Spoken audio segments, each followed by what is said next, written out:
Assalamualaikum warahmatullahi wabarakatuh. Salam sejahtera untuk kita semua. Yang terhormat Pak Handoyo selaku dosen pengampu dari mata kuliah Hukum Pidana Internasional. Saya Nazila Ahmad dengan NIM 20106112884.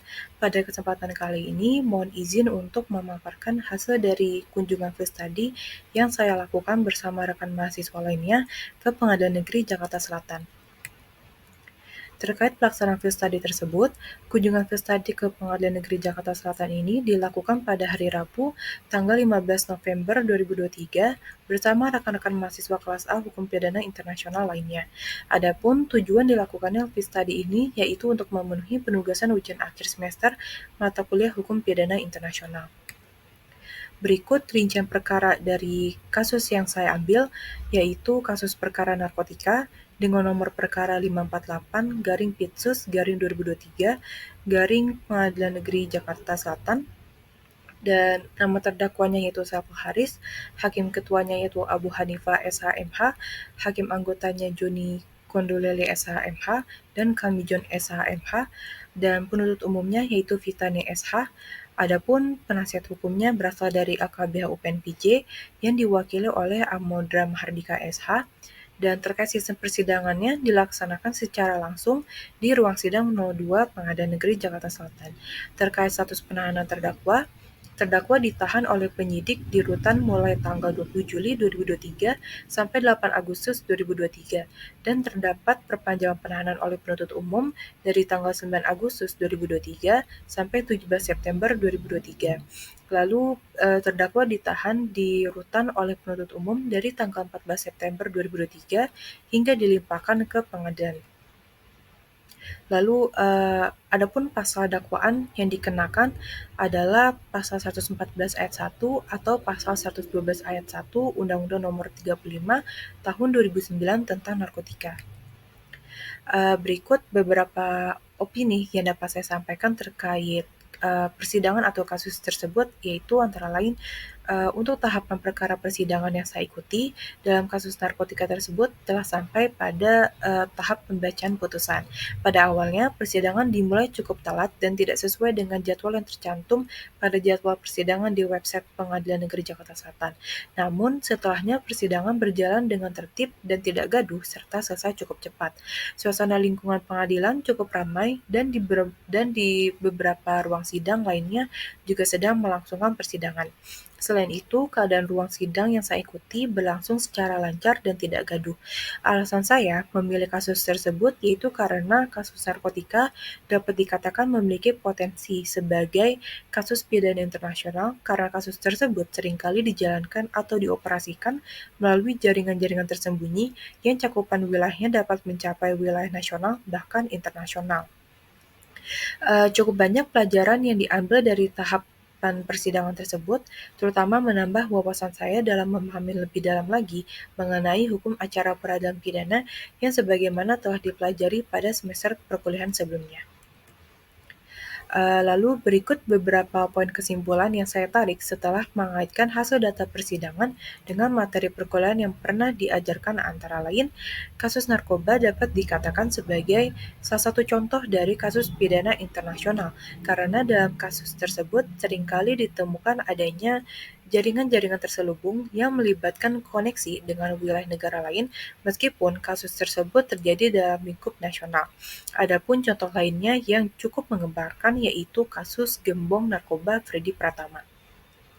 Kejahatan narkotika merupakan suatu kejahatan transnasional yang saat ini menjadi sebuah kejahatan lintas negara, sekaligus menjadi ancaman besar bagi negara Indonesia.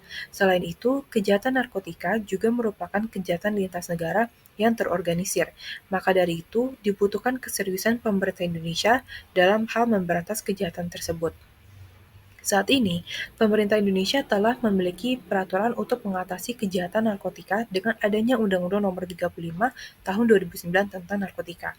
Meskipun telah adanya peraturan tersebut, hingga kini ternyata tidak menjadi jawaban untuk masalah yang terjadi, karena kejahatan narkotika merupakan kejahatan yang dimana para pelaku selalu memiliki cara khusus atau tersendiri untuk terus melakukan aksinya. Selain itu, dibutuhkan pula keseriusan oleh para aparat penegak hukum dan partisipasi dari masyarakat Indonesia untuk mengatasi kejahatan ini.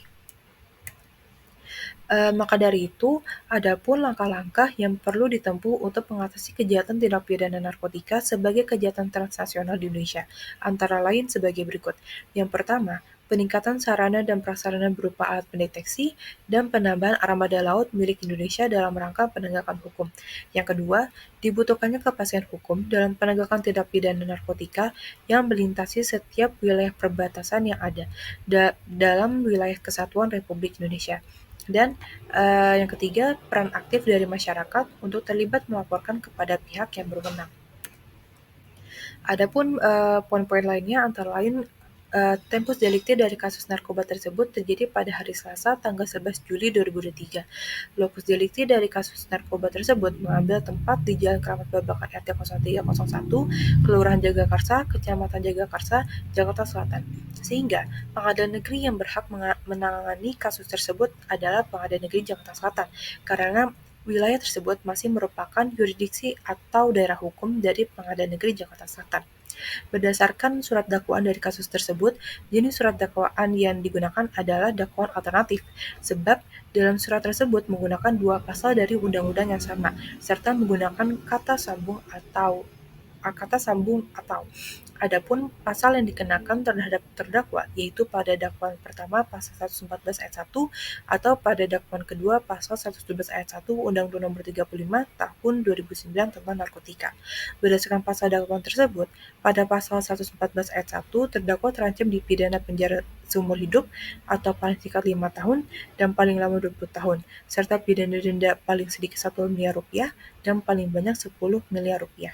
Sementara pada pasal 112 ayat 1, terdakwa terancam dipidana penjara paling singkat 4 tahun dan paling lama 12 tahun, serta pidana denda paling sedikit 800 juta rupiah dan paling banyak 8 miliar rupiah. Berikut merupakan beberapa dokumentasi yang saya ambil selama kunjungan field study berlangsung. Dan ada beberapa cuplikan video juga yang saya ambil selama di Pengadilan Negeri Jakarta Selatan.